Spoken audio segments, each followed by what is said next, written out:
Hi, Christy. Let's start by going into the library folder, the sliders, and make a duplicate of the parallax slider folder right here. Okay, actually what we could do is, let's just make it easier. Make a duplicate of the folder. So copy the folder, paste it. The reason being it keeps the images in a separate location, which just makes it a little bit, in my opinion, easier. You can just duplicate the page in the other folder if you wanted to, but this just keeps it separate. Okay. So with all that said, here's your library. You update your parallax slider the same way. Next thing we're going to do is go into the sliders folder and make a copy of the parallax slider page, right? And the reason we're doing this is, let's say we want to put it into I'm going to put it into the about page. So we want to make sure that the copy of the parallax slider is in the same folder as the page we're putting the slider into. Okay. Now what we can do is we're going to open up both pages, the parallax slider copy and the about page. Right. Most people, when they go to add sliders to another page, are adding it to an existing page that already has text.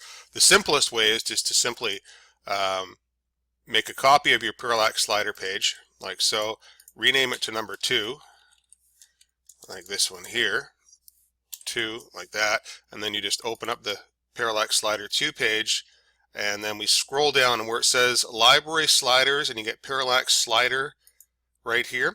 Just change that to, you can change that to number 2. It doesn't really matter if you change the style sheet, but if you are going to make any different style changes, you can change that to 2 right there, but you don't need to. But more importantly, as we scroll down, we need to find our library sliders, and right here where it says parallax slider, change that to 2, just like so.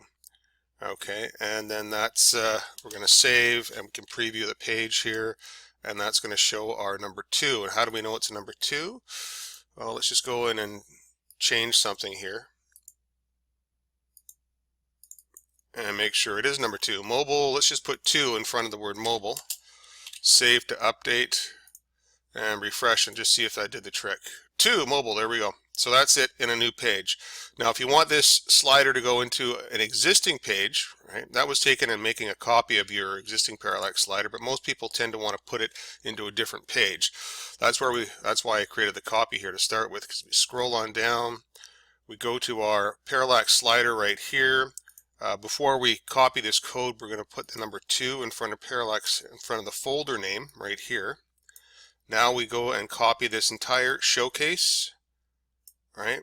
Copy all of this, go to our about page, we go down and find the showcase area in the about page, and it's just where the meet the team is. So now we're going to replace that with the slider, save it, and I just want to preview this to see if it, no, it's missing something else. Hang on a sec.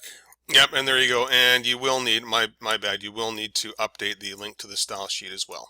Okay, so just update that to a number 2, and then you'll be okay. And then you get the result where you have your new page. Hang on a sec here, refresh. Sorry, I completely blew that one. From your parallax slider page, once you've updated it, updated the link, copy the link, just like you copy the code. Copy it into the about page. Okay, so you need to copy the link over for the style sheet as well as the component. Save and then preview, and that should work. There we go.